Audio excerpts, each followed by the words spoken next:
ভাটপাড়া পৌর এলাকায় বোমা ফেটে জখম হলো এলাকাবাসী। শুক্রবার গভীর রাতে বোমা ফাটার ঘটনায় চাঞ্চল্য ছড়ালো ভাটপাড়া পৌর এলাকার ৭ নম্বর ওয়ার্ডের মোমিনপাড়া এলাকায়। সূত্রের খবর অনুযায়ী এলাকার দুই দুষ্কৃতীর মধ্যে গন্ডগোল চলছিল। সেই সময় এক দুষ্কৃতীর হাতে থাকা দুটি বোমা পড়ে যায়, যার মধ্যে একটি বোমা তৎক্ষণাৎ ফেটে যায়। এই বোমা বিস্ফোরণের ফলে এলাকার ৩ বাসিন্দা সহ এক দুষ্কৃতী আহত হয়। তাদের রক্তাক্ত অবস্থায় উদ্ধার করে ভাটপাড়া স্টেট জেনারেল হাসপাতালে নিয়ে গেলে সেখানে প্রাথমিক চিকিৎসার পর কলকাতায় স্থানান্তরিত করা হয়। সেখানে অবস্থার উন্নতি হলে জখম ব্যক্তিদের বাড়ি পাঠিয়ে দেয়া হয়। বোমা ফাটার খবর পেয়ে শনিবার সকালে পুলিশ ঘটনাস্থলে আসে এবং গোটা ঘটনা তদন্ত শুরু করেছে। এই ঘটনায় মোমিনপাড়া এলাকায় এক কুখ্যাত দুষ্কৃতী কালাবাবুর নাম উঠে এসেছে। বোমাবাজি না, ওখানে বোম বানানো হচ্ছিল, কোনো বোমাবাজি না, মানে বোম বানানো হচ্ছিল। ওই কালাবাবু বলে যে লোক আছে, তার গাড়ি ওইখানে রাখে, ওই জায়গাটাই বোম বানানো হচ্ছিল। কালকে রাত্রিবেলা এটা বাস্ট করেছে, লেগেছে। ওখানে বারবার বলা হয়েছে, পুলিশ তো ওদেরকে হিরোইন বেচার জন্যে অধিকার দিয়েছে, রাইট পেয়েছে।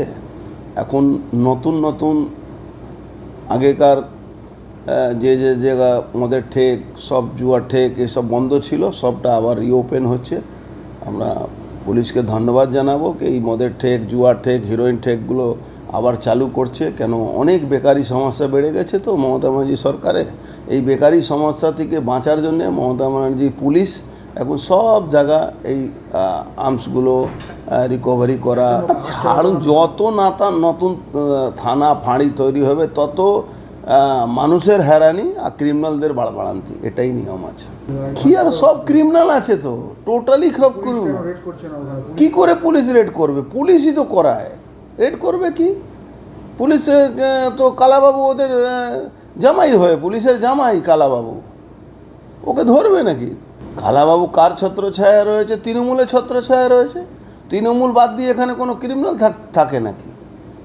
সুজন বলে একজন নাম, ও তো বানাচ্ছিল, ওর পায়ে পা উড়ে গেছে, এ করছিল।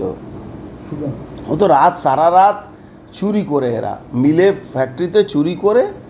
আর সামনে দুর্গাপূজা আসছে, তার জন্যে এটা একটা বড় গণ্ডগোল করার চেষ্টা করছে এরা, যাতে দুর্গাপূজাতে একটা বড় গণ্ডগোল হয়। তাই জন্যে এই বমগুলো বানানো শুরু হয়েছে এখন পুরো এলাকার মধ্যে। বাট পুলিশ বলে পুলিশের তো কোনো পুলিশিং নেই, তাই জন্য এইসব ওখানে বানানো হচ্ছিল, বম রাখা ছিল। একটা বাস্ট করেছে, আশেপাশে যে বম তো একসঙ্গে সরানো হয় না, তো বাস্ট করেছে ওটাও। আরে হাত থেকে ওইটাই তো নিয়ে যাচ্ছিল, যখন বানানো তো একটা সরাতে হয়, তো যখন সরায় তখন ওটা হাত থেকে পড়ে যায়। হিরোইন খেয়ে আছে, মদ খেয়ে আছে, তা পড়বে না বাবা। ওখানে পুরো ঘাঁটি হয়ে গেছে, ক্রিমিনালদের ঘাঁটি, বম তৈরি করা ঘাঁটি, হিরোইন বিক্রি করা ঘাঁটি, সব তো ওখানেই আছে মোমিনপাড়া।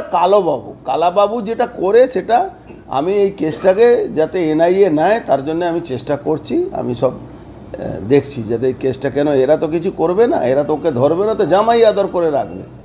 এ বাবা ছাড়ো তো এইসব গল্প।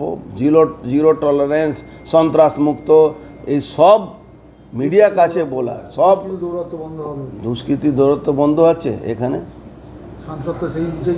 আরে ছাড়ো তো সাংসদ, ওই কি বলে ওই এটা কপালে ছিল, হয়ে গেছে, ওর সাংসদ হওয়ার যোগ্য আছে নাকি? এখানকার হিন্দুরা যা ভুল করেছে, তখন সময় আসতে দিন আরও বুঝবে কেন।